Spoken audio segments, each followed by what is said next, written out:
Bon lundi tout le monde, bienvenue dans Toute liberté avec Joey Aubé. On est de retour, Karim. Il y avait des petits tracas de son bord. Il dit là, ça me prend une semaine de plus. Il dit, je suis plein de jobs. Il dit, pas de trouble, Karim, tu vas nous revenir en force. Puis le monde a super bien compris. Il était content de savoir que tu tenais le monde à cœur. Tu allais nous arriver avec de quoi de super ficelé. Ben, cette semaine, justement, on parle vraiment de quoi de super concret que même moi, ça m'impressionne beaucoup. Euh, on a eu des études comparatives par rapport à différents modèles de systèmes de santé à travers le monde, principalement en Europe surtout, puis on les compare au système québécois. Les bons côtés, les mauvais côtés, qu'est-ce qui se fait de mieux ailleurs? Est-ce qu'on est moins pire qu'on pense et vice-versa? Donc, on en parle partout avec Karim ce matin dans En toute liberté.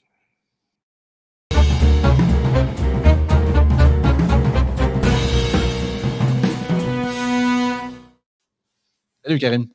Salut Joey. En forme? Pas trop pire? Pas trop dans Non, le jus? non, non, très en forme, j'étais dans le jus la dernière semaine. Disons qu'il y avait pas mal de préparatifs. J'avais beaucoup de travail, puis il y avait pas mal de préparatifs pour le congrès aussi. Ça fait que, ouais, c'est comme tu dis, j'ai eu besoin d'une semaine de break.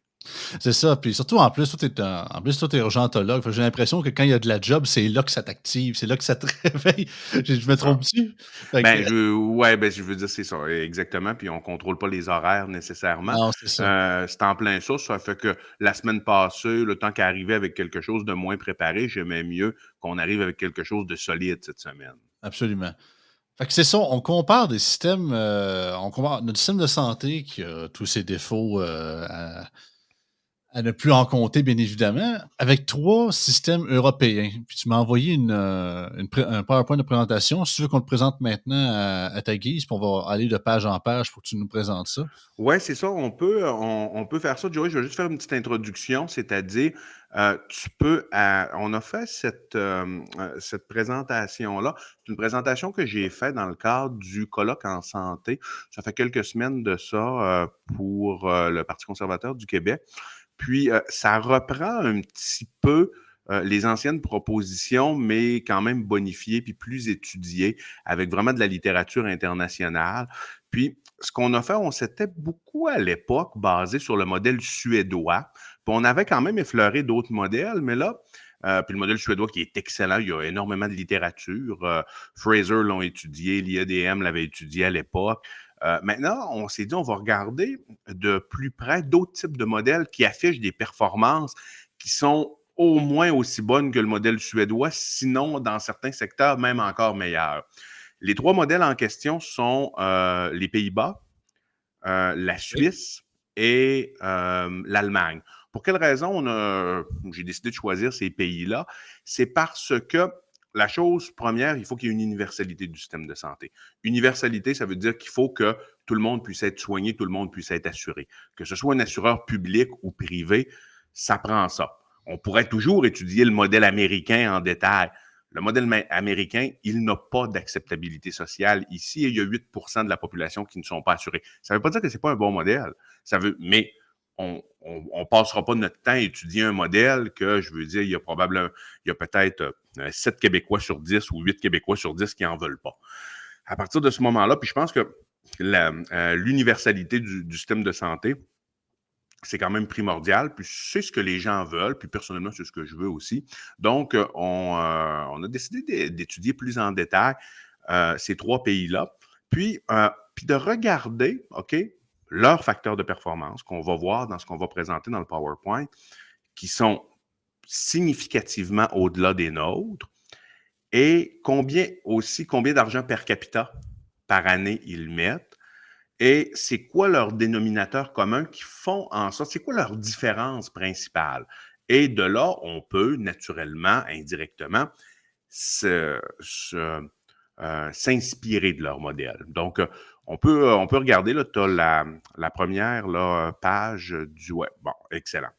Quand tu regardes cette page-là, ça, c'est super intéressant. Parce qu'en haut, quand tu regardes, c'est dépenses en santé per capita, privé et public combinés. Bon, ici, c'est majoritairement du public, mais dans ces pays-là, ils ont du public, ils ont du privé aussi.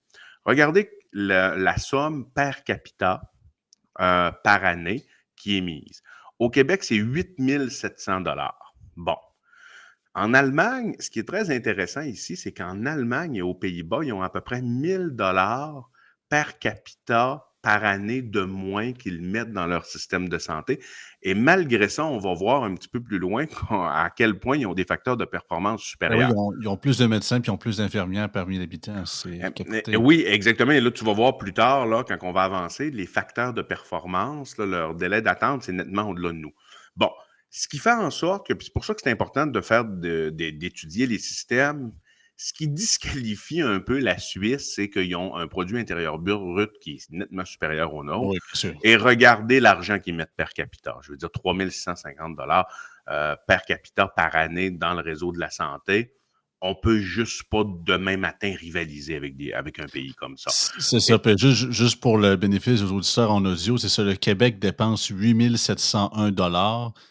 L'Allemagne en dépense 7 588, la Suisse 13 650 et le Pays-Bas 7 704. c'est ça. Ouais. Donc, de regarder l'Allemagne et les Pays-Bas ils dépensent 1 000 $ per capita par année de moins que nous. Et donc, s'ils sont supérieurs à nous en termes de facteurs de performance, oh là, ça veut dire qu'il faut vraiment s'inspirer de ce qu'ils font. Maintenant, la Suisse, c'est un peu une autre dynamique. Ils ont un super de système de santé, mais on voit qu'ils mettent tellement d'argent dans le système que ça va être difficile, ça serait difficile d'implanter le système suisse demain matin ici. Quand tu regardes un petit peu, tu vois médecins par 1000 habitants. Ça, c'est un facteur qui est très important, surtout en raison des changements anthropologiques de la population. Bon, il y a des gens qui disent les médecins devraient plus travailler. Je vous dis, ça n'arrivera pas. OK? Non, c'est ça. Je veux dire, oui, c'est vrai qu'il y a un lancé pour de multiples raisons. Premièrement, il y a des changements anthropologiques au sein de la population, c'est-à-dire les deux conjoints de travail. OK? Mhm. Avant, c'était assez différent. Les mentalités ont changé, la conciliation travail-famille. Les médecins font partie de la population. Ils ne sont pas des entités différentes de la population. Ils suivent un peu une répartition normale de la courbe de gaz sur beaucoup de comportements. C'est-à-dire la conciliation travail-famille, ça existe aussi en médecine. Donc, de s'imaginer que les médecins vont prendre 5000 patients en charge, les médecins de famille, comme à l'époque, comme il y a 40 ans, je vous le dis tout de suite, ça n'arrivera pas. Non, c'est ça, c'est un changement de culture beaucoup carrément. La majorité des nouveaux médecins prennent moins beaucoup moins de ben, je dis beaucoup. On prend un chiffre au hasard, mettons un médecin, je vais dire de l'ancienne époque, là, je ne sais pas si on peut appeler ça comme ça. Peut-être, mettons, c'était 4000 patients, je prends un chiffre au hasard, mais peut-être le nouveau médecin plus jeune va en prendre peut-être, je sais pas, 2000, 2500. Peut-être Ben, s'il est à temps plein, ça dépend. C'est-à-dire que 2000, 2500, même c'est quand même, je te dirais, ceux des 5000, c'était quand même exceptionnel, là, même à l'époque. Mais je te dirais, les anciennes générations en prenaient facilement 2005, 3000 à peu OK. près. Aujourd'hui, tu es plus dans du 1005, je te dirais, s'il est à temps plein. C'est ça, tout ça pour OK? dire qu'il y a une baisse, ils en prennent moins qu'avant, là. Exactement. Et aussi, ce qui arrive, c'est que, bon, il y a des médecins qui en prennent encore moins, qui en prennent moins que ça, mais ils vont couvrir des urgences, des CHSLD. Et il y a aussi d'autres facteurs, c'est-à-dire l'heure travaillée. Tu peux pas avoir autant de patients aujourd'hui, même si, disons que tu en as des médecins qui travaillent comme les anciens. Tu en as des jeunes qui travaillent beaucoup, qui font du 70-80 heures par semaine. Ouais. Mais même à ça, tu ne peux pas aller chercher le même nombre de patients parce que la pratique est très différente. C'est-à-dire les normes déontologiques, la façon qu'il faut que tu fasses un suivi de tes patients, la façon qu'il faut que tu décrives dans tes notes au dossier ce que tu fais, c'est pas la même chose qu'avant. Ça prend beaucoup plus de temps clérical. Donc, il y a cet aspect-là aussi. Donc, et l'aspect médico-légal, tu as beaucoup plus de poursuites que tu en avais jadis. Donc, Mmh. c'est sûr qu'il faut que tes notes soient bien étoffées. Ce qui fait en sorte que 3 par 1000 habitants, c'est pas suffisant, clairement, selon moi. Tu regardes l'Allemagne, ils en ont 7. Tu regardes la Suisse, en ont 4. Les Pays-Bas en ont 4. Ouais, 7, c'est un peu intense, là. Mais on ne se rendra pas là demain matin, c'est sûr. Mais juste de passer de 3 à 4, tu as une augmentation de 25 %. Donc, tu augmentes quand même significativement ton offre de service. Maintenant, vous allez vous dire, oui, mais la facture va exploser parce que ce qui coûte le plus cher d'un médecin, ce n'est pas son salaire, c'est son crayon. Parce que ce qu'il prescrit en examen et en médicaments coûte pas mal plus cher que son salaire à la fin de l'année. Mais et c'est pour ça qu'on va arriver que ça prend d'autres réformes, d'une certaine façon, parce que sinon, oui, c'est vrai que les coûts pourraient exploser. Mais on voit qu'il y a quand même une offre de service en termes unité de main-d'œuvre qui est plus grande dans ces pays-là si on compare au Québec. Lorsque tu regardes le nombre d'infirmières par 1000 habitants, 9 au Québec, 12 en Allemagne. Là, je le vois de loin, je pense que c'est quoi? C'est 18, 16 ou 18? 18, 18, 18 oui. en Suisse, puis 11 aux Pays-Bas. Juste de passer de 9 à 11, déjà, tu augmentes quand même d'un certain facteur. De 9 à 11 ou de 9 à 12, tu augmentes quand même ta main-d'œuvre de façon assez significative. Euh, Maintenant, quand tu regardes, est-ce que la pratique mixte est autorisée ou non? Ça, la pratique mixte, c'est une affaire qui est assez intéressante, c'est que ici, le médecin, tu ne peux pas travailler au public et au privé en même C'est temps. ça, c'est la guerre des clans, là. Faut que tu te désaffilies de fois en fois. Dans tous ces pays-là, la pratique mixte, elle est autorisée. C'est-à-dire, tu peux pratiquer au privé et au public en même temps, moitié-moitié, 80% 20, 10, 95, 5, peu importe. C'est pas contrôlé, cet aspect-là. Les quotas universitaires par 10 000 habitants. 1,1 au Québec, ça, c'est les nouveaux médecins conformes. Oh. 1,4 en Allemagne, 2,4 en Suisse. Bon, en Suisse, ils sont riches, donc ils peuvent en former pas mal plus. Mais quand tu regardes les Pays-Bas comme tel, ils mettent quand même 1 000 $ de moins per capita par année. Ils sont capables d'en former ils sont capables d'avoir un ratio universitaire de formation de médecins de 1,7 par 10 000 habitants, donc comparativement à 1,1 au Québec. Ce qui fait en sorte que Excuse-moi de te couper, Karim, est-ce qu'il y a un lien avec, parce qu'on sait que c'est le gouvernement qui tient les seuils de diplomation d'admission en médecine au Québec. Est-ce qu'il y avait, par exemple, est-ce que dans les autres pays, il y a un plus grand pourcentage parce que justement leurs seuils sont plus élevés? Est-ce que c'est relié, comme tu le dis, au financement? Ça serait quoi les facteurs reliés à ça? le facteur, c'est que tu as un système monopolistique ici qui est exclusivement, c'est-à-dire ton assureur, c'est uniquement Ah, l'assureur privé, l'assureur public, je veux dire. Donc, c'est ça. Puis Gaétan Barrette l'a même avoué lui-même de façon très candide, l'ancien ministre de la Santé, c'est qu'ici, on est dans un système de rationnement. Compte tenu que c'est l'État qui paye, l'État sait très bien si tu formes un médecin de plus, combien ça va te coûter de plus? Pas juste en salaire, mais en le crayon du médecin, qui va prescrire des résonances magnétiques, qui va prescrire des scans, des échos, des bilans de dépistage, etc., etc. Tu comprends? Ils vont savoir un spécialiste. Si tu formes, puis tu as des spécialistes que c'est plus coûteux que d'autres. Donc, ce sont des contingents qui sont, c'est le ministère de la Santé qui décide, c'est un contingent gouvernemental. OK? Pour oui. la formation académique des médecins. Donc, on est dans un système de rationnement parce que le seul payeur est l'État, puis à un moment donné, la capacité de payer de l'État, euh, je veux dire, elle est limitée. Donc, à partir du moment où est-ce que le Québec, on a une certaine richesse X, on n'est pas aussi riche que la Suisse, il faut regarder de quelle façon on est capable de dépenser à peu près le même argent per capita, ou on peut en dépenser plus également per capita, mais il faut qu'il y ait de l'argent qui vienne de l'extérieur des poches de l'État. Ça peut être des assureurs privés, ça peut être, mais on ne peut pas, le statu quo ne fonctionne pas, puis regardons là, graduellement comment ces pays-là fonctionnent. Mais la pratique mixte, ça, c'est quelque chose de quand même où est-ce que tu pourras augmenter ton offre de service sans même augmenter ton nombre de médecins de façon quand même très significative, parce que les salles d'opération sont fermées régulièrement. Il y a des chirurgiens qui opèrent seulement une seule journée par mois. Pas par mois, excusez-moi, une seule journée par semaine dans le système public. Ces gens-là pourraient tout à fait là, opérer au privé. Puis oui, il y a des gens qui pourraient débourser de leur poche, c'est vrai, OK? Ou la carte d'assurance maladie pourrait rembourser dans ces centres-là. Ou bien ils pourraient avoir un système d'assureurs privés pour des gens qui peuvent, avec leur employeur, souscrire à ça et avoir accès pour désengorger les listes du public. C'est comme ça que les pays européens fonctionnent. Mhm. Et ils ont une universalité qui est encore meilleure que la nôtre parce que, comme on va le voir plus tard, ils ont beaucoup moins de délais d'attente. Oui, il y a des inégalités, mais là, en ce moment, on a un système qui est beaucoup plus inégalitaire. C'est un vrai système à deux vitesses. Ça veut dire que tu es purement privé ou tu es purement public. C'est-à-dire, si tu es vraiment si tu es très fortuné, tu vas aller directement au privé payer. Ou si le privé ne t'offre pas parce que le réseau n'est pas assez important au Québec, tu vas juste traverser la frontière au sud, tu vas aller te faire opérer ou tu vas avoir tes soins. C'est comme ça que ça fonctionne. Donc, on peut continuer ici. Oui. Maintenant, es-tu capable de le grossir un peu, Joey? Oui, oui, C'est-tu possible pour toi? Juste de je me l'ai le grossir un peu. Ouais, exact. Si t'es capable. peut-être un peu trop là, mais je vais essayer de le recentrer un petit peu plus. OK, oui. Ouais, excellent. C'est super comme ça. Donc, tu vois encore, tu as les dépenses en santé per capita, privé, public, combiné. Et là, on entre dans des facteurs de performance. OK. Aucune attente. OK, ça, c'est délai pour consulter un spécialiste. Aucune attente. On voit, ça existe à peu près pas. Non, ça, là, ça OK. c'est ça, c'est le miracle du Saint-Esprit. Achète-toi Oh, un l'auto 649, ça t'arrive un jour, peut-être tu vas voir ça une fois dans ta vie. c'est ça.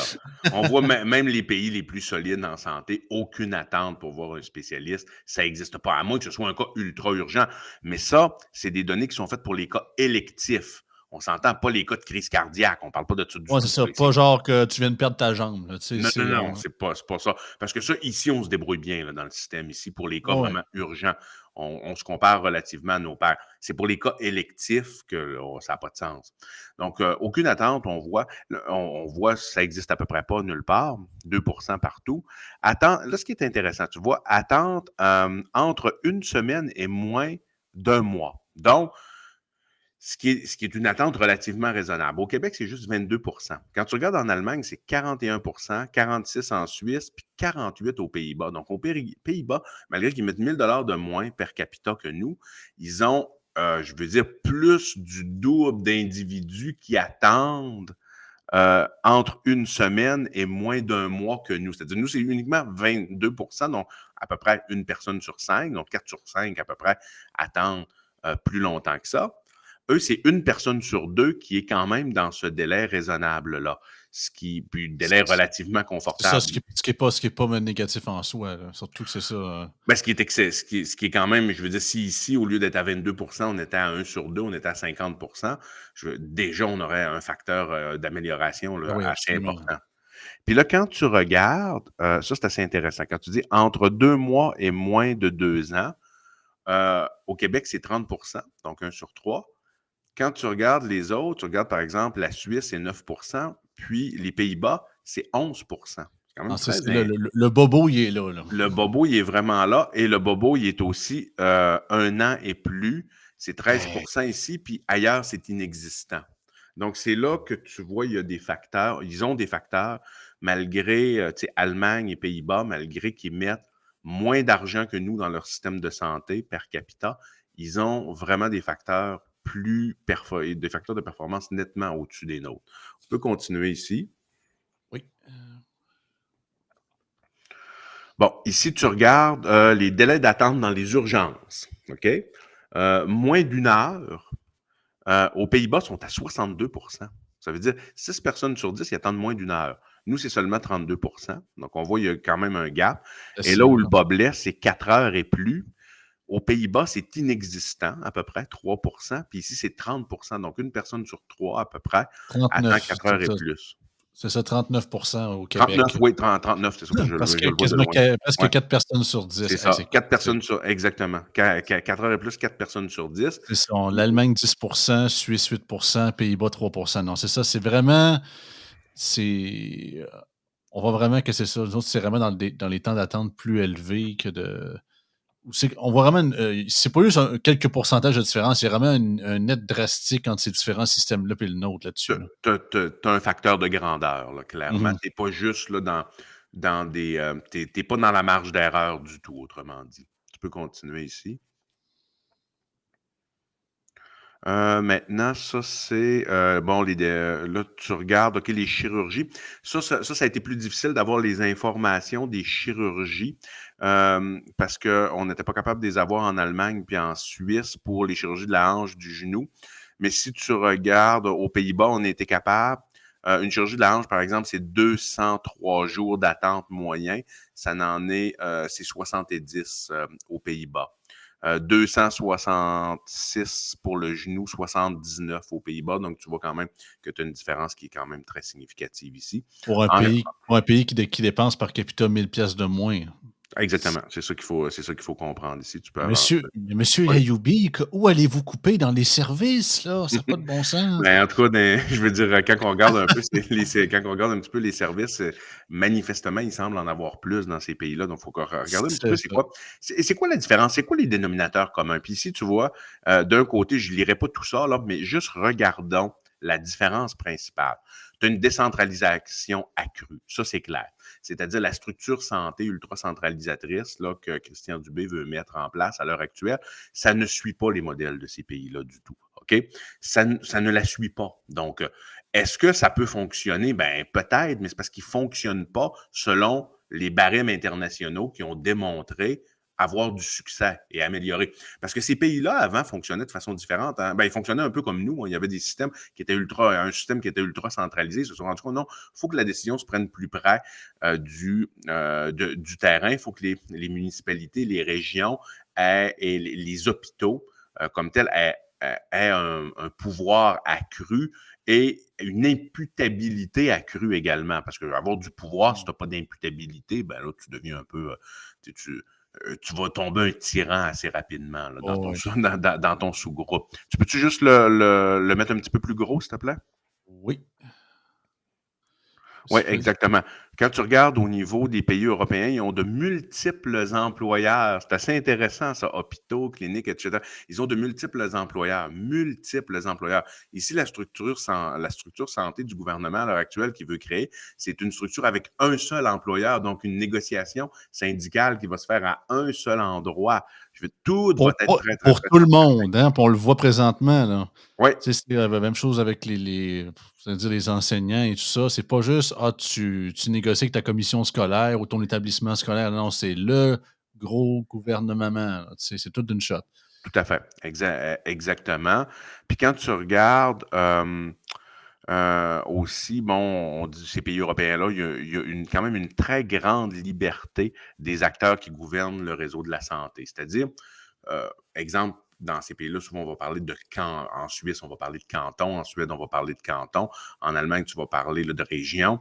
Lorsque, c'est-à-dire, ça va fonctionner de façon très, très différente d'un endroit, ben, potentiellement assez différent d'un endroit à l'autre, sur le plan de la structure administrative. Tu n'as pas juste une grosse structure à travers laquelle c'est un moule où tout le monde se doit de fitter ensemble. Il peut y Mmh. avoir certaines régions, certains cantons qui fonctionnent d'une façon très différente de l'autre parce qu'ils ont des problématiques différentes. Parce tu peux avoir des endroits qui ont plus d'itinérance, par exemple. Tu peux avoir des endroits où est-ce que la population est plus vieillissante. Tu peux avoir des endroits où est-ce qu'il y a un plus haut taux de toxicomanie. Tu comprends? Donc, il y a toutes sortes de réalités qui font en sorte que tes acteurs sur le terrain, il ne faut pas qu'il y ait les mains liées, il faut qu'il y ait un pouvoir plus accru d'innover aussi, parce qu'ils sont les mieux placés pour déterminer les besoins. Mais au Euh, Québec, cette pensée-là est anathème, là. Tu sais, voir vraiment que des régions gérées par eux autres mêmes ou du moins, s'adapteraient à non, leur réalité, c'est même pas concevable dans la fonction publique québécoise, là. C'est tellement hors de notre mentalité de vouloir tout faire pareil puis one size fits all que c'est quasiment alien, là. Ça et c'est pour ça que la grosse difficulté, pour ça, tu sais, moi, je critique Christian Dubé, mais d'une certaine façon, je ferais-tu mieux si j'étais à sa place? Fort probablement pas en réalité. Oh, Parce peut-être que un petit peu plus, un petit peu mieux au moins. parce que le point, ce que je me dis, c'est que je regarde, ils ont toujours, ils se sont toujours succédé de ministre de la Santé en ministre de la Santé, de PM en PM, de gouvernement en gouvernement, et le système s'est pas mal toujours détérioré en santé.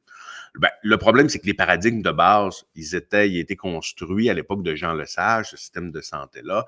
C'était noble quand même, ce que Jean Lesage a fait avec l'assurance maladie, mais c'est un système qui était basé sur une population jeune et en bonne santé, ce qui n'est plus le cas en ce moment. Donc, il faut changer les paradigmes, mais c'est tellement difficile de changer les paradigmes parce que de un, la population, si tu pars. C'est drôle, hein, tu fais des sondages, puis ça dépend comment la question est posée, mais tu aurais au Québec pas loin de 70% des gens qui voudraient avoir qui seraient ouverts à avoir plus de privés en santé. Absolument. Cependant, lorsqu'en campagne électorale, tu parles de privé en santé, on a presque l'impression que tu es en train de créer le quatrième Reich, là. Ce qui fait aucun sens parce que le troisième Reich voulait probablement pas de privé en santé, c'était ultra étatique, là, on s'entend, c'est juste une parenthèse. Mais on t'associe on t'associe à de la droite là, très, très extrême, quand en réalité, les pays dont on Hein, parle, bon, va faire de l'argent avec la santé du monde, hein? Hein? Vouloir le monde dans la rue, le monde d'avoir les, de leur payer leur hypothèque pour faire recoudre le doigt, puis Quand vous, ah, quand vous regardez les Pays-Bas, là, tu veux imiter d'une certaine façon le système de santé des Pays-Bas, système de santé, les Pays-Bas, c'est assez difficile d'être plus à gauche que ça. Quand tu regardes un peu l'ensemble de Oui. leur politique publique, c'est très à gauche, mais ils sont quand même pragmatiques sur ce plan-là, c'est-à-dire, et même principe pour la Suède, qui est un pays quand même pas mal à gauche sur plusieurs points, quand on parle particulièrement là, sur le progressisme social, mais il y a un pragmatisme quand même qu'ils ont eu dans les années 90 en voyant le vieillissement de la population. Ils ont décidé de changer les paradigmes de leur système de santé parce qu'ils savaient que démographiquement parlant, leur système de jadis ne pourrait pas tenir. Nous, on est encore dans de la résistance. Mais bon, on essaie au moins là, d'apporter des solutions. Tu peux continuer, Joey? Bon. L'ensemble de ces systèmes sont des systèmes qui sont universels. Ça, c'est clair. Grossis-moi là encore un petit peu, surtout la partie des pays européens, s'il te plaît, Joey, pour que je Oui. puisse. Euh, bon, ici, ce qu'ils ont en commun, ces pays-là également, c'est que, bon, il y a une obligation d'avoir une assurance, OK, qu'elle soit privée ou publique. C'est ce qui les différencie des États-Unis où tu n'as pas une obligation d'assurance. Ici, on a une obligation d'assurance, mais c'est uniquement une assurance publique. On s'entend, sauf pour les médicaments. Après ça, les compagnies d'assurance doivent obligatoirement accepter chaque citoyen à conditions égales. Tu comprends? Ça, c'est pour ça que c'est pas un système purement darwinien, là. C'est qu'il y a une entente avec le gouvernement que les compagnies d'assurance ont une obligation d'accepter les citoyens. C'est-à-dire, mettons que tu as droit, tu veux souscrire à un assureur avec ton employeur, ils doivent t'accepter. Tu comprends? Ça, mais oui, il y a une négociation avec l'employeur ou il y a une négociation avec le groupe professionnel ou avec le syndicat pour avoir la meilleure assurance possible, mais il y a une obligation d'acceptation. Tu comprends? Donc, il n'y a personne qui est laissé dans la rue, autrement dit. Non, c'est ça. C'est très clair. Après ça, tu peux changer d'assureur à chaque année. Ça, c'est important parce que quand tu as des assureurs privés, OK, parce que c'est la façon qui fonctionne, tout le monde est assuré. Donc, si tu n'as pas accès à un assureur privé, c'est l'État qui t'assure. Même principe que pour les médicaments ici. C'est l'État qui t'assure et qui te donne une assurance. Mais quand tu regardes la couverture des assureurs privés de ces pays-là, l'assureur public et leurs assureurs privés, ils te donnent une couverture d'assurance, ils te donnent une couverture de soins qui est plus large qu'on a ici. Parce que pourquoi? Et à meilleur prix. Pourquoi ils mettent moins d'argent per capita? Ça, c'est assez intéressant. Parce que lorsque tu as de multiples assureurs, et tu as un assureur étatique également, tu as une concurrence qui se crée au sein des multiples assureurs. Et là, tu peux changer d'assureur à chaque année. Donc, tu instaures un principe de concurrence à travers tous les assureurs privés du marché. Et de facto, l'État a moins de gens sous sa charge qui sont assurés, sachant que ça se divise entre les différents la différente concurrence, donc ça lui fait moins de dépenses de son côté. Tout à fait. Tout à fait. Tu as tout compris ici.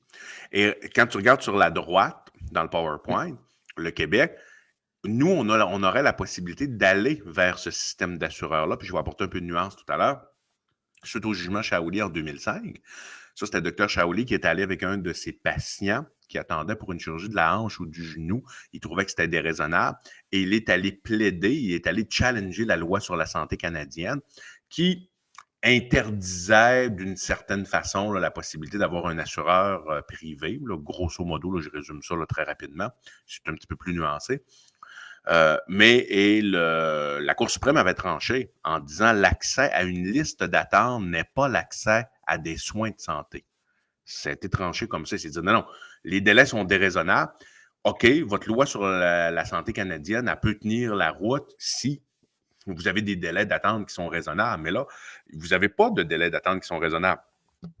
Donc, vous allez à l'encontre de la charte canadienne et de la charte québécoise également, là, mais je veux dire, là, comme ça s'est joué au fédéral, ça va à l'encontre de la charte canadienne qui dit que tu as le dos. Comment je peux dire?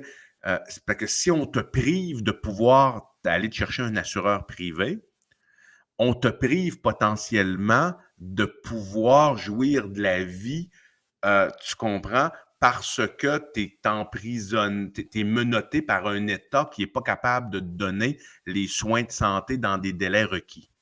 C'est un peu la dynamique, c'est de cette façon-là que la Cour suprême du Canada l'avait vu. Donc, à partir de ce moment-là, on aurait le droit de souscrire à des assureurs privés. OK? La nuance, elle est celle-ci. Tu ne pourrais pas, comme dans ces pays-là, souscrire, c'est que c'est du tout ou rien. Soit tu as une assurance qui couvre, qui couvre complètement tes soins de santé, soit tu as une assurance, donc purement privée ou purement publique.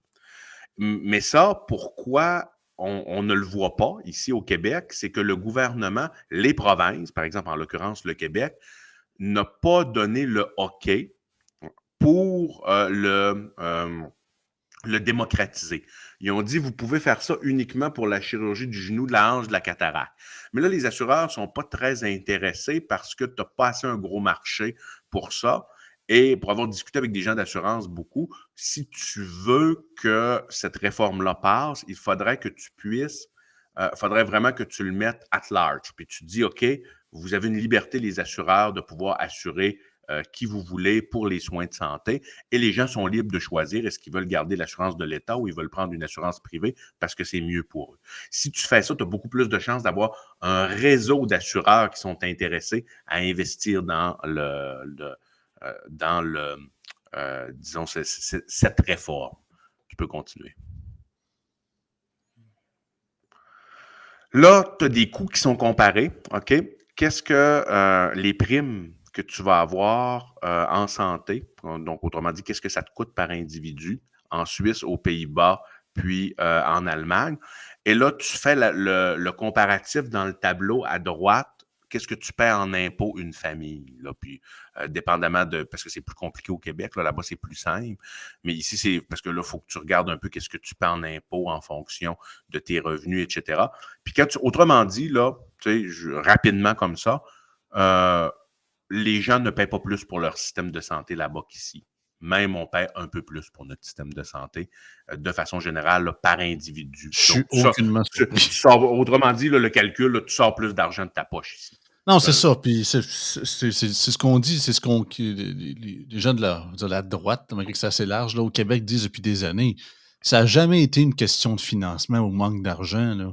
L'éternelle excuse de mais si on met un peu plus, si on garoche un peu plus de cash, ça va marcher. Si on fait telle affaire, ça va marcher. Non, non, c'est que c'est ça, c'est que votre tuyautage est scrap, fait que l'eau pisse de partout. Fait que même si vous rajoutez de l'eau dedans, elle ne se rendra pas plus au bout du chemin. Là. Fait que c'est un Non, peu ça. exactement. Exactement, c'est en plein ça.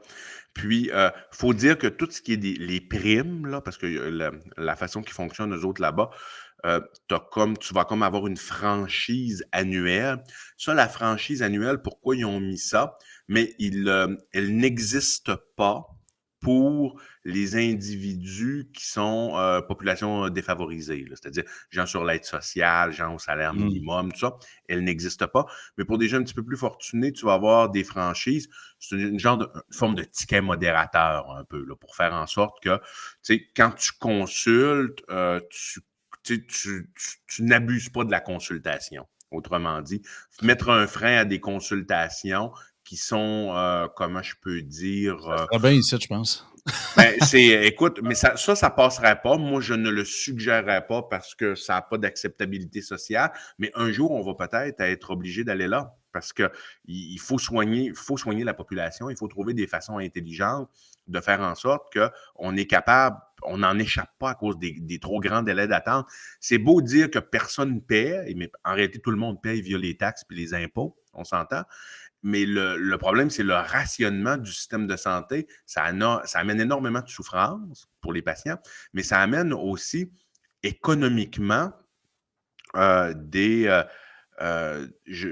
pertes économiques énormes parce que quand tu es en arrêt de travail pendant 3 mois, 6 mois, 1 an, tu n'es pas productif sur le marché du tout. Donc, faut vraiment revoir et on regarde les gens dans ces pays-là, de face les pays étudiés ici, ils ont des franchises annuelles. OK? Franchises, tu en as pour les médicaments, des franchises. On fonctionne déjà comme ça pour les médicaments, mais pour l'accès au système de santé, on ne fonctionne pas de cette façon-là. Dans ces pays-là, ça a démontré, on le voit encore, ils ont des facteurs de performance plus élevés que les nôtres et leur système de santé, il est universel. On le répète encore. Tu peux continuer. Il restait comme une diapo avant d'arriver à la fin. Non, celle-là, je pense que tu peux la passer. Je veux pas être trop technique non plus. Je veux juste, là, tu vois, celle-là, ce qui est intéressant. Ah bon, ici, on parle de la rémunération. Ici, c'est grossis-moi là un petit peu, Joey. Oui. Les Bon, finances. ici, on voit, est-ce que la rémunération des médecins fait une différence, le mode de rémunération? Quand tu regardes pas tant que ça, parce que on voit qu'ils ont des modes de rémunération qui sont différents pour les médecins. Comme par exemple, dans ces pays-là, mettons que tu regardes les généralistes, ils sont payés à l'acte, comme ici. OK? Les spécialistes sont, cependant, ce qui est intéressant, c'est que les spécialistes sont payés directement par les hôpitaux. Ça pourrait être intéressant comme modèle. Pourquoi? Parce que à partir de ce moment-là, tu donnes plus de flexibilité. Disons que tu as un mode de financement, parce que disons que tu changes le mode de financement des hôpitaux, puis c'est un mode de financement qui est à l'acte, c'est-à-dire moi, c'est ce que je suggère. Là. Puis même Christian Dubé veut y aller. Ça, c'est une bonne chose qu'il veut faire. Le mode de financement qui est à l'activité patient, c'est-à-dire plus tu vois de patients, plus tu vois de patients vulnérables, plus tu es rémunéré. Mais ces hôpitaux-là, c'est sûr que à partir de ce moment-là, tu as un financement, puis là, tu deviens autonome de ton financement. Tu n'es pas obligé d'aller quêter le gouvernement. Je veux dire, plus tu vois de patients, puis plus ils sont vulnérables, plus tu es payé. Si tu leur donnes la possibilité de négocier de façon autonome avec les divers spécialistes pour les recruter, tu peux quand même créer, si tu augmentes quand même le nombre d'effectifs, parce que tu ne veux pas te retrouver avec des endroits en pénurie, mais tu pourras avoir un spécialiste, par exemple, à un endroit qui gagne plus cher qu'à un autre endroit. Pourquoi? Parce que son expertise est plus demandée à cet endroit-là. Puis la négociation s'est faite comme ça. La négociation, il y a comme une négociation puis une concurrence qui se fait en fonction de Mhm. ton expertise puis de comment on a besoin de ton expertise à tel endroit X, Y, Z.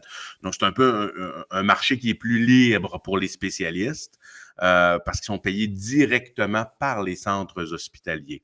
On voit par contre que les médecins de famille là-bas sont payés à l'acte pas mal comme ici. Quoi qu'ici, c'est en train de changer. Tu as beaucoup de capitation. Donc, de dire que ici, c'est payé juste à l'acte, c'est complètement faux. Tu as beaucoup de médecins de famille là, au-dessus de 30 40 de leur salaire est par capitation. Donc, c'est pas tout. Il y a des nuances à amener. Mais ici, le point majeur, c'est que les spécialistes sont majoritairement rémunérés par les hôpitaux directement et non par le gouvernement à l'acte. Ça, c'est quelque chose qui vaut la peine d'être étudié, je crois.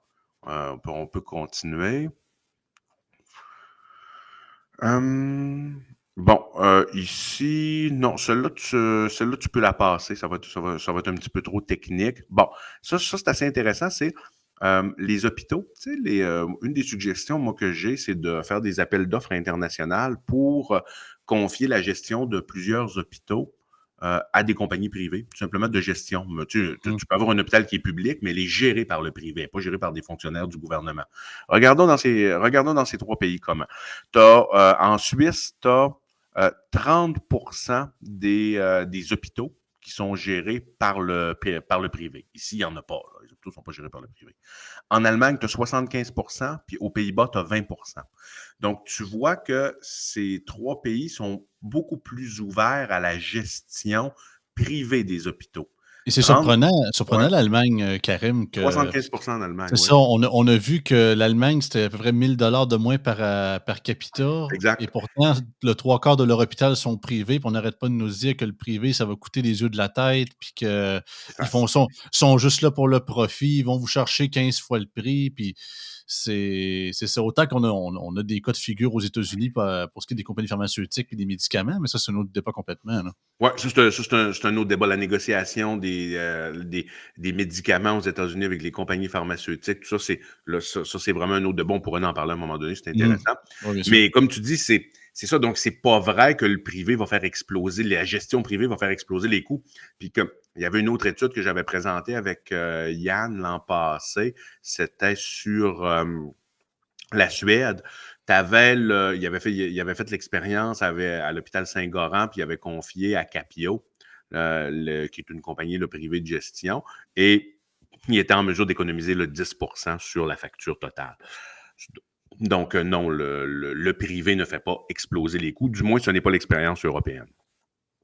Ça peut valoir la peine. Puis quand tu regardes à droite, ça, ce qui est assez intéressant, puis ça, il faut relever ça complètement, là, notre façon soviétique de faire les choses. Quand tu regardes en bas, les CMS, c'est quoi? C'est les centres médicaux spécialisés. Tu as des centres médicaux spécialisés au Québec, comme par exemple Rockland MD, ça en est un. OK? Tu peux avoir, puis tu en as d'autres également. Tu en as un au quartier 10-30. Ça, c'est des centres qui sont purement privés. Mais le gouvernement a commencé à ouvrir la porte à faire passer la carte d'assurance maladie pour des délais déraisonnables de sous-contractés. OK? Le problème ici, C'est-tu c'est comme, que c'est-tu comme c'est-tu comme un peu comme je vais pas dire des hôpitaux, mais des cliniques Lacroix, mais en plus gros, mais j'ai oui, exactement. Est-ce que les cliniques Lacroix sont officiellement considérées comme des centres médicaux spécialisés? Je ne le sais pas. Faudra demander peut-être pas, mais du moins en à... termes de comment ça fonctionne, c'est pas Ouais, mal similaire, là. exactement. Oui, c'est Ouais, d'accord. purement, ça, c'est purement privé. Mmh. Mais compte tenu que les listes d'attente débordent, le gouvernement a commencé à sous-contracter dans ces cliniques-là pour dire, ben écoutez, on va vous payer via la carte d'assurance maladie un genou, une hanche, une cataracte, une hernie discale, des choses comme ça. Ça a commencé. Le problème, c'est que, encore une fois, on ne libéralise pas suffisamment. C'est que ces centres médicaux spécialisés-là, ils ne peuvent pas hospitaliser plus que 24 heures. Donc, à partir de ce moment-là, tu leur crées un problème. Bon, si tu ne peux pas hospitaliser plus que 24 heures, ça veut dire que tu restreins leur capacité, qu'est-ce qu'ils peuvent faire. Absolument. Donc, tu peux avoir, donc ça va être difficile. Tu vas avoir des entrepreneurs qui vont dire, ouais, mais nous, ça veut dire on n'investira pas nécessairement dans des plus grosses salles d'opération ou avoir plus de salles d'opération ou, je veux dire, investir à avoir un étage de plus. On fera avoir un étage de lit de plus parce que de toute façon, on ne peut pas hospitaliser plus que 24 heures. Donc, on est très, autrement dit, c'est des chirurgies d'un jour qui peuvent C'est se ça, faire. ou OK? simplement garder quelqu'un en observation, ils peuvent pas le faire, là. Mais C'est tu peux le garder impossible. en observation, tu n'as pas le droit de le garder plus que 24 heures. C'est OK? ça. Ça veut dire que si tu sais que cette procédure-là, il faut que tu gardes la personne 2 jours, tu n'as pas le droit. OK? C'est C'est ça. illégal. Et tu as un nombre de lits maximum d'observation que tu peux avoir. Je crois de mémoire qu'il est 10. C'est 10 le nombre de lits maximum que tu peux avoir. Donc, à partir de ce moment-là, tu peux pas avoir. C'est quoi qui régit ça, Karim? Excuse-moi, mais je suis vraiment curieux. C'est-tu comme la loi canadienne sur la santé? C'est Non, une loi provinciale qui Non, régit ça? ça, c'est 100% provincial. OK. Dubé puis Legault pourraient dire demain matin, vous pouvez avoir un hôpital privé qui a 100 lits, 50 lits, 30 lits maximum, où il n'y a pas de nombre maximum. OK, ça c'est règlement qui date de longtemps? C'est parce qu'à la limite, on n'est pas obligé, je comprends, ils pourraient faire un amendement, je pense pas qu'il est nécessaire, tu sais, autant que personnellement, moi, je voudrais qu'ils ouvrent Laval puis let's go les hôpitaux privés au Québec, mais on s'entend qu'ils feront pas ça. Mais si il y aurait la possibilité que Dubé peut arriver un matin puis dire: «Gars, on enlève Ouais. l'exclusion du 24 heures, on le met, par exemple, je sais pas, à 72 heures, puis Ouais, on». ou tu peux le lever complètement, puis à partir de ce moment-là, quand tu le lèves complètement, qu'est-ce que ça fait? Ça fait en sorte que viens pas t'imaginer qu'il va y avoir des investisseurs étrangers qui vont être intéressés, comme les Mayo Clinic, les Cleveland Clinic de ce monde. Ils ne seront pas intéressés à venir investir ici pour faire un méga hôpital privé. Ils ne seront pas intéressés parce que tu es tellement étatique, puis tu restreins tellement. Bon, là, tu ne peux pas hospitaliser plus que 24 heures. Ça veut dire, autrement dit, tu ne peux pas hospitaliser parce que 24 heures, c'est pas ça une hospitalisation. Donc, Ah, tu peux juste observer un patient 24 heures maximum. Donc, autrement dit, tu peux juste, si tu veux être safe, tu peux juste faire des chirurgies d'un jour et tu ne peux pas avoir plus qu'une dizaine de lits. Bon, là, eux autres, ils vont regarder ça. Ils ne seront pas intéressés à venir dépenser des investissements de dizaines de millions, potentiellement des centaines de millions, pour, je veux dire, quelque chose qui est trop restreignant comme ça. Rappelons que les Cleveland Clinic et les Mayo Clinic sont rendus un peu partout sur la planète. Tu as des compagnies françaises comme Capio, françaises et européennes comme Capio, comme Ramsay, qui sont rendues partout sur la planète aussi. Nous, avec notre système d'assureurs monopolistique et nos règles ultra-étatiques, comme ce que je viens de déterminer là, qui sont très arbitraires, là, on se prévient énormément d'avoir la possibilité d'importer du capital financier étranger et du capital intelligent étranger pour rebâtir notre réseau de la santé. Et c'est ultra problématique. Oui, c'est beaucoup trop de bâtons dans les roues, là. Là, tu peux aller peut-être à la fin, Joey. On Oui, est, juste pour pas que ce soit trop lourd, tu peux peut-être aller à la fin où est-ce que, on met quelques des petites recommandations ici. modération, je Hem, je je vais le dézoomer pour le bénéfice des auditeurs. ouais, exactement. Bon, c'est quoi que ces pays-là ont en commun, OK? Ils ont, regardons là, un régime d'assurance maladie obligatoire avec assureur privé. Ils ont une participation financière des patients pour les patients les mieux nantis. OK? Ils ont des filets sociaux généreux pour la population vulnérable, clairement. OK? Ça, c'est. Les populations vulnérables sont vraiment exemptées de payer quoi que ce soit, là. La pratique mixte est permise, puis tu as un rôle accru du système privé. Ici, le système privé, il est vu comme étant un peu une calamité, un mal nécessaire, un peu une genre de calamité que tu n'as pas le choix d'utiliser temporairement jusqu'au grand soir ou au grand jour, lorsque le réseau public va devenir extraordinaire. Le seul réseau public monopolistique au monde qui serait Jusqu extraordinaire. jusqu'à temps la seconde venue de Jésus-Christ, mais c'est ça, C'est ça. on risque de l'attendre longtemps. C'est toujours, on a ça comme mentalité. Dans ces pays-là, c'est pas comme ça. C'est-à-dire qu'il y a vraiment une mixité du réseau et le secteur privé est considéré comme étant un atout important dans la gestion et dans l'innovation du réseau de la santé en parallèle avec le réseau, le réseau, en parallèle, pas juste en parallèle, mais je veux dire en association avec le réseau public.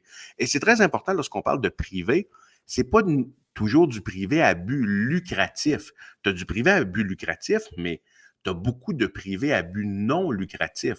Là, on n'a pas eu le temps de passer toute la diapo, parce que les diapos, parce que c'est un petit peu long, c'est quand même, là, il y a beaucoup de travail en arrière de ça.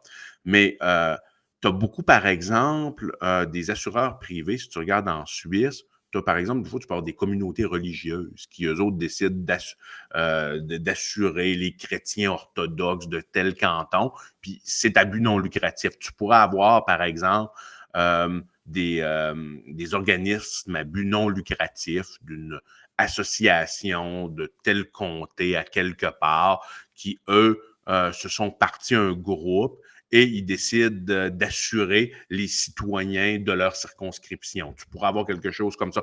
Tu as toutes sortes d'innovations comme ça Parce que qui se fait. c'est pas du pur mêlage à travers ça non plus, parce que j'assume que dans ces pays-là, il y a quand même un barème gouvernemental que toutes ces institutions-là doivent quand même respecter, du Oui, moins au minimum, là. Tu sais, peu importe, autant qu'ils ont beaucoup plus d'indépendance que nos réseaux ici, oh, ben d'hôpital et oui, tout ben ça. oui. Ils ont pas le choix de suivre certaines règles ou les normes gouvernementales, que vous avez pas le choix de faire ci, tu sais. C'est pas comme le broche à foin que tu engages n'importe quel médecin qui a eu qui a même pas fait la moitié de son Ah diplôme, là, tu sais, ben non. Non, c'est-à-dire il y a des ordres professionnels aussi, puis là, c'est c'est-à-dire ça. la qualité de l'acte est gérée par les ordres professionnels, tu peux faire n'importe quoi. Et la gestion, c'est-à-dire que tu as comment je peux dire? Tu as de la liberté, mais tu as de l'imputabilité également. Absolument. Les 2 viennent, c'est de liberté vient avec responsabilité, donc tu es sur une chaise, tu es un gestionnaire, tu es sur une chaise éjectable. C'est le même, ça c'est clair. Mais ça prend ça. Ça prend pas juste là, un peu là, de la liberté ultra-libertarienne. Ben, donc, quoi que les libertariens, quand même, ils sont pour l'assumation de la responsabilité individuelle. Ça, donc, c'est pas vrai ce que je viens de dire là. Mais c'est pas une genre de liberté hippie, autrement dit. Là. C'est Non, c'est ça. la liberté, mais qui vient pas avec la responsabilité. Non, non, ça vient avec la responsabilité. T'as plus de pouvoir décisionnel, mais tu es sur une chaise éjectable. Dans tout système qui fonctionne, il faut que tu sois comme ça. Le privé fonctionne comme ça et un public qui se respecte se doit de fonctionner comme ça aussi. Mmh. Donc, quand tu regardes un peu des réformes ici, là, en résumant les réformes qui peuvent être intéressantes, tu vois d'un côté, Joey, tu as les réformes qui respectent la loi sur la santé canadienne et tu as les réformes qui ne respectent pas la loi sur la santé canadienne. Moi, je trouve qu'elles sont toutes bonnes, mais il y en a qu'il faudrait que tu négocies avec Ottawa ou il faudrait que tu challenges devant les tribunaux. Relever la pratique mixte, ça respecte. Après ça, transférer la gestion des hôpitaux, de certains hôpitaux publics à des gestionnaires privés, ça respecte. Après ça, augmenter le nombre de médecins, augmenter le nombre d'infirmières, tout ça, ça respecte naturellement. Autoriser l'assurance maladie duplicative. Duplicative, ça veut dire quoi? Ça veut dire si, ça veut dire tu renonces à ton assurance de l'État, tu as un crédit d'impôt en échange, puis tu t'en vas te chercher une assurance purement privée. Ça respecte la loi sur la santé canadienne depuis son interprétation de 2005 suite au jugement Shaoli de la Cour suprême du Canada. Après ça, euh, bon, tout ça, ça respecte. Maintenant, ce qui ne respecterait pas la loi sur la santé canadienne, c'est la mise en place de régimes de partage de coûts. C'est-à-dire, mettons que tu voulais mettre un ticket modérateur, par exemple, ou mettons que tu voulais mettre une franchise à la fin de l'année, ça ne respecterait pas la loi sur la santé canadienne. Il faudrait que tu modifies, tu as des articles, de mémoire, c'est 8, 10 et 12 qu'il faudrait qu'ils soient modifiés pour ça. Après ça, si tu veux t'inspirer de la structure du régime d'assurance maladie des pays européens, ça ne respecterait pas. Pourquoi? C'est que eux, la façon qu'ils fonctionnent, au niveau des assureurs privés, eux, ils ont ça, c'est une technicalité juridique, c'est que tu as le droit, mettons, d'avoir d'avoir l'assurance de l'État, mais d'aller bonifier ton assurance de l'État avec un petit surplus d'une assurance privée. Tu comprends? Ce que OK, je veux ouais. dire, c'est-à-dire qu'il te donnerait une assurance qui te donnerait accès, une privée qui pourrait, par exemple, te donner accès à euh, certains. euh, je vais juste te donner un exemple. Disons, ton assurance privée, elle va te payer un changement de disque au niveau de la colonne vertébrale, qui est un traitement plus innovateur et qui n'est pas un traitement standardisé. C'est ça, Euh, si on prend un terme de restaurant, un side order, là, tu sais, c'est vraiment de quoi c'est ça. d'apport de Comme, plus spécifique qu'on c'est ça. préférerait. Comme par exemple que tu as des traitements. Moi, j'avais déjà fait un stage en chirurgie de la colonne vertébrale au Texas. C'était à Plano, au Texas. Ça s'appelle le Texas Back Institute. Puis là-bas, il y avait des technologies qu'on n'avait pas ici là, à l'époque. C'est-à-dire que tu avais des changements de disques qui sont juste pas payés par la RAMQ, technologie qui est considérée comme non standard, mais un peu plus avancée. Donc C'est des nous, prototypes, là. on n'a pas accès à ça via la RAMQ là, ici.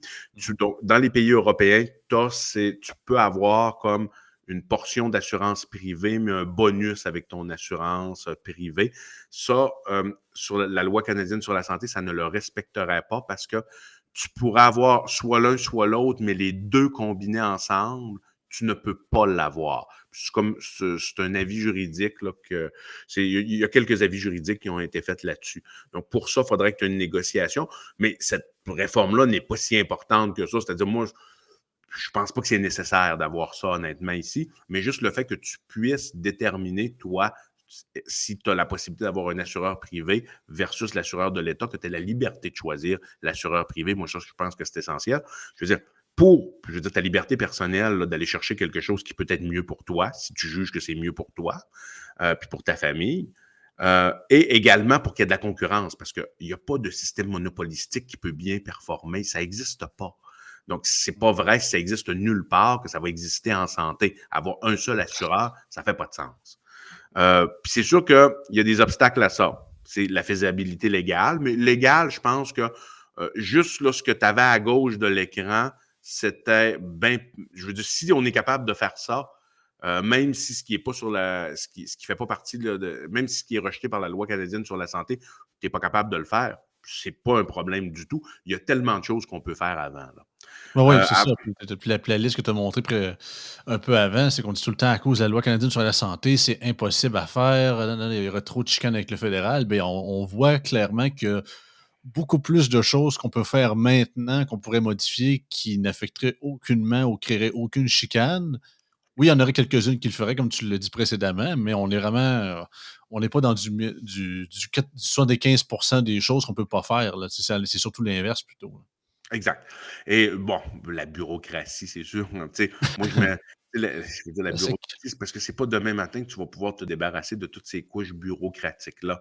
Tu sais, c'est un système, là, je veux dire, c'est tellement encrassé, là, comme système.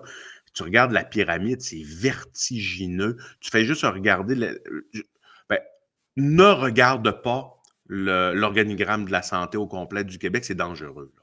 Tu peux avoir des nausées, tu peux perdre connaissance. Moi, je ne te conseille pas de le faire. Ne regarde pas ça. Regarde, si tu veux juste avoir un aperçu, regarde par exemple dit organigramme du réseau de la santé des Laurentides ou du Saguenay-Lac-Saint-Jean. Tu vas voir déjà, c'est énorme, c'est gigantesque. Si tu veux regarder celui de tout le Québec au complet, c'est vertigineux. Là. Ah non, je me, ra- je me Tu rappelle. dis, puis là, ouais, vas-y.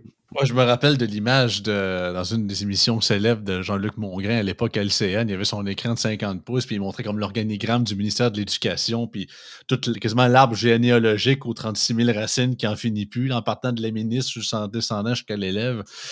Ah non, Exact. c'est effrayant. Fait, j'assume que la santé, c'est encore pire. Là. Mais Exact. Puis c'est pour ça ça, que tu peux pas, excuse-moi, c'est pour ça que tu peux pas t'imaginer. Moi, j'avais regardé un peu, puis je m'étais dit, hey, je vais essayer de te redessiner cet organigramme-là. C'est juste impossible. Oublie ça. C'est pour ça que tu as besoin de faire appel au réseau privé, puis tu as besoin de libéraliser le réseau. Parce qu'à partir du moment, tu peux pas convaincre tous les bureaucrates à quelque part que là, ce poste-là, il est pas bien, l'autre est mieux. L'autre poste est mieux que celui-là, puis le tien, il faut qu'il soit remplacé. Tu convaincras pas tout ce monde-là. Mais à partir du moment où tu le libéralises et tu donnes plus de place au secteur privé, c'est tout en t'assurant d'assurer tout le monde et que tout le monde ait accès aux soins, c'est là que tu vas obliger le système public à se réformer par lui-même pour sa propre survie, tu comprends? Et là, les choses vont se faire. Le gros problème qu'on a, c'est que l'ensemble des politiciens qui travaillent regardent la structure puis se disent, si je prends ça, je le mets là, puis si je prends ça, puis je le mets puis je le mets par-dessus, puis je le mets à côté, là, ça va s'améliorer. non, Mais c'est ça, le synonyme que je donne tout le temps au système de santé, c'est le trou noir, que tu peux le faire que la manière que tu veux, ça va toujours te siphonner ton cash, puis tu pourras jamais lui demander de faire de l'inverse, qui te recrache le cash qui t'a sorti, là, tu sais, c'est impossible. Fait que, non, tu as absolument raison, puis c'est la seule façon que je peux voir le système changer le jour où, justement, un peu comme on dit aux États-Unis, on vote avec nos pieds, ben justement, les employés du système de santé, que ce soit les médecins, les spécialistes, les infirmières ou même les préposés, décident de, justement, pour toutes les raisons que tu as dit tout à l'heure, les rapports travail-famille, meilleures conditions de travail. C'est même pas une question de salaire. Ils l'ont dit durant la pandémie. On fait de l'argent comme de l'eau, mais on n'est pas capable d'avoir une vie décente puis le dépenser, ce cash-là. Fait que c'est même pas une, c'est même pas une question d'argent. Puis on l'a vu avec les frais également que le gouvernement investit dans le système de santé, c'est que c'est mal géré, puis l'argent ne va pas à bonne place. Fait que tout ça pour dire que le jour où tous ces gens-là vont faire un exode, du moins j'espère massif vers le privé, parce qu'ils vont se rendre compte que d'un, ça marche mieux, les gens se font plus soigner, meilleures conditions de travail, mieux gérés et tout ça. Ben, les syndicats, ils auront même, eux autres, ils n'auront pas le choix de baisser leur garde puis d'amener le changement parce que justement, moins de voyons, pas de subvention, mais moins d'allocation de leurs membres. Disons qu'ils vont pas aimer ça, ils vont tout faire pour vouloir les ramener, quitte à, pour une fois, piler sur leur ego puis accepter des vrais changements à l'interne. Là. tout à fait, et tu vas te rendre compte avec un genre de système comme ça que c'est pas pour rien que quand tu regardes dans les pays européens qu'on a parlé tout à l'heure, c'est pas 100% privé. Il y a une Mm. diapo qu'on n'a pas eu le temps de voir, mais la seule chose aux Pays-Bas qui est 100% privé, c'est les soins aux aînés, l'équivalent des CHSLD. Mais c'est une autre affaire. Mais c'est pour ça que tu peux te rendre compte, par exemple, que le public est mieux pour faire, disons, de l'oncologie, parce que c'est pas nécessairement intéressant pour le réseau privé d'aller investir dans des grosses technologies pour traiter de l'oncologie ou traiter de la santé mentale. Donc, tu peux te rendre compte que dans certains secteurs, le public va être mieux placé pour soigner des patients et dans d'autres secteurs, le réseau privé va être mieux placé. Donc, c'est un peu ça. C'est une concurrence, mais c'est une saine concurrence.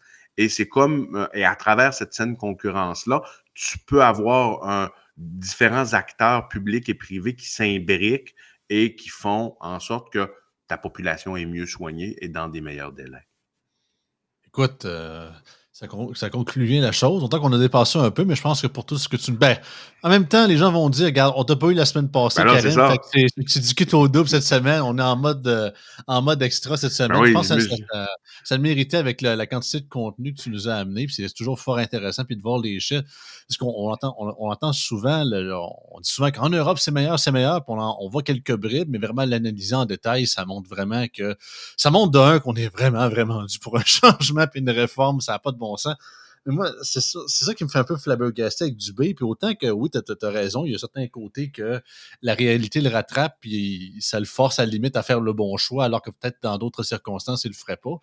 Mais le simple fait de penser qu'aujourd'hui, d'interdire, par exemple, les agences privées ou de rajouter une autre agence publique par-dessus ou une autre étage de plus, Catastrophe. tu te dis, mais voyons donc, tu sais, Catastrophe. Ça peut enlever les agences privées, ça peut être dangereux. Parle-en à des gestionnaires d'hôpitaux, à des directeurs de services professionnels, ça peut être dangereux, parce que tu peux, à ce moment-là, faire en sorte qu'il y ait des gens qu'il y ait des professionnels de la santé, en l'occurrence des infirmières, qui fassent juste un exode complet du réseau de la santé, oh oui, puis qui s'en aille ailleurs. Ça peut être dangereux. Aux Pays-Bas, ils ont beaucoup recours, dans une des diapos qu'on n'avait pas montré, là, ils ont beaucoup recours aux agences privées pour le personnel infirmier. non, non, absolument. Puis c'est ça qui me flabbergasse aussi. On dirait qu'on est tellement pas prêt d'admettre. Pense un peu ça, hein. Il y a puis un peu de déni à travers tout ça. C'est qu'on veut pas admettre que notre système a échoué. Puis on est vraiment prêt à se tirer à grands coups de 12 dans les genoux jusqu'à en saigner, mais on se dit ça fait pas mal parce qu'on n'osera jamais dire que c'est de notre faute. On aime mieux se tirer dessus, tu sais. Alors moi, c'est fascinant à regarder. Puis c'est un peu plate parce qu'il y en a beaucoup, puis on peut finir là-dessus. C'est que je parlais de ça à des gens qui sont pas nécessairement d'accord avec moi là-dessus, mais ils me disent, mais là, il dit, ça n'a pas de bon sens. Il dit, ça arrive, il dit l'exode, il dit le public, il dit, va dégringoler. Il dit, oui, mais justement, ça prend ça. Si tu veux que le phénix renaisse de ses cendres, il faut qu'il meure en premier. Tu sais. Puis quand je dis mourir, je dis pas qu'il faut qu'il y ait Je plus de comprends. système public du tout, mais il faut qu'il y ait vraiment une introspection, puis justement que la réalité le frappe d'en face. Écoutez, on a eu une pandémie mondiale qui a mis le système de santé à terre. On n'a même pas osé penser que ça a peut-être eu rapport à ça. On a fait comme si c'était jamais arrivé ou presque. Moi, je me dis, parfait, c'est le plus grand wake-up call qu'il n'y a pas. Ils vont réagir. Ben non. On va dire comme la bonne expression est au Québec, hein, fait que on a une tête dure pas mal là-dessus. On n'est pas juste en Beauce qu'on est tête dure. On dirait du ah, fait que ça finit comme ça. Écoute, toujours un plaisir. Karim, mais regarde, je pense on peut lancer l'invitation. Je pense que ça fait aussi plaisir parce que pour ceux qui ne savent pas, en fin de semaine prochaine, c'est le congrès national du PCQ à Lévis. Je vais y être présent comme délégué également. Je vais me prendre la parole. Je vous en dis pas plus, bien évidemment. Pour ceux qui vont être présents, vous allez avoir la surprise. On s'en reverra là, Karim, tout le monde, bien évidemment. Mais en tout cas, j'assume que ça va être diffusé sur les réseaux sociaux, mais je pense qu'il faut quand même payer un prix. En tout cas, vous irez voir ça là-dessus. Mais c'est sûr que vous allez entendre parler dans les médias de tout et partout. Donc, j'ai très hâte de voir ce qui va se passer. Puis ça fait depuis le 3 octobre 2022, je l'attends ce congrès-là. Fait que je pense que ça va faire du Ben oui, bien. Puis le dernier, c'était en novembre 2021. et Donc là, un à distance. le programme a tout été refait. Il va être voté. Moi puis la commission politique, on l'a terminé hier. Donc là, les délégués vont tous recevoir le nouveau programme. Parfait. Passez une bonne journée, tout le monde. Puis on se revoit la semaine prochaine. Merci à tout le monde. Bonne semaine.